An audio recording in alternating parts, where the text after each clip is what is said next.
Alam nyo ba, pwedeng hindi naman malakas ang ulan sa lugar ninyo, pero ilang minuto o oras lang, rumaragas ang bahana ang bumaba mula sa bundok. Ganito kadelikado ang flash flood. Kapag napakalakas ng ulan sa isang matarik na catchment, maaring mas mabilis ang bagsak ng tubig kaysa sa kayang sipsipin ng lupa. Kaya, mabilis itong dumadaloy pababa, nagsasama-sama sa mga sapa at ilog, at biglang nagpapataas ng tubig. Mas delikado kapag basang-basa o saturated na ang lupa, kaunti ang vegetation o may kasamang putik, bato, puno at debris ang rumaragas ang tubig.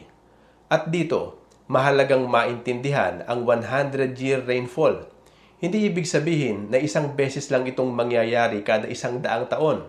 Sa engineering at meteorology, ang 1% annual exceedance probability o AEP ay nangangahulugang may 1% chance bawat taon na maabot o malampasan ang ganoong tindi ng ulan. Kaya, posible ring magkaroon ng dalawang rare events na magkalapit lang ang taon. Kaya may panganib ang pamumuhay sa floodplain, tabi ng ilog o ibaba ng matarik na bundok. Ang bundok ay parang malaking catchment. Pwedeng sa malayo bumuhos ang napakalakas na ulan, pero sa ibaba bumubulusok at magtitipon ang tubig. At dahil mabilis mabuo ang flash flood, maaaring minutes to hours lang ang pagitan bago maging delikado ang sitwasyon at wala ng maraming panahon para mawarningan ang mga tao. Kaya, bago bumili o magpatayo ng bahay, huwag lang itanong, maganda ba ang lugar?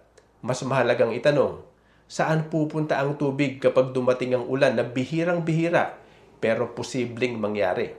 At sa nangyari sa Nepal, ipinakita na hindi lang matinding ulan ang pwedeng pagmulan ng flash flood.